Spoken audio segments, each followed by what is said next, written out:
je ne veux pas vivre dans une prison à ciel ouvert qui est devenue la RDC pour les acteurs politiques de l'opposition. Aubin Minakou, vice-président du PPRD, Ramazani Chadari, secrétaire permanent du PPRD, et beaucoup d'autres sont à Kinshasa, ils ne sont pas en prison. Mais Christian, je ne sais pas, est-ce que je peux vous donner de l'argent maintenant, vous envoyer à Aubin Minakou pour qu'il prenne un billet et sortir de Kinshasa? Ça sera possible? Ou Ramazani? Je vous dis non, parce qu'ils sont empêchés de sortir. Voilà, c'est tout simplement ça. Tout de suite, là, si vous êtes d'accord, je mets le billet à votre disposition, vous envoyez à Aubin Minakou. Voilà.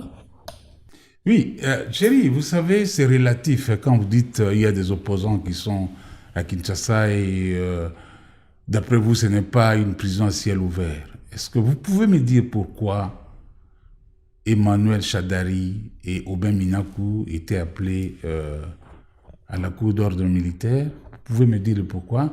Dites-moi qui est cet opposant-là qui peut aujourd'hui parler comme nous on parlait à l'époque de Kabila et qui ne sera pas inquiété ni par la sécurité, ni par ce qu'on appelle aujourd'hui les forces de progrès. Je vous ai cité Martin Fayoulou.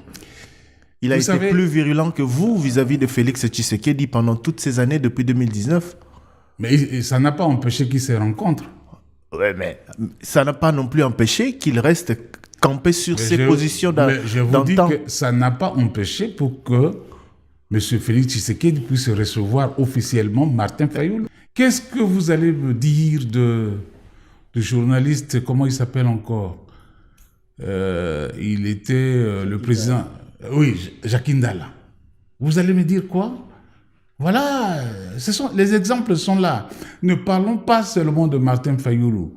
Martin Fayoulou, c'est parce que le pouvoir a peur de lui faire du mal.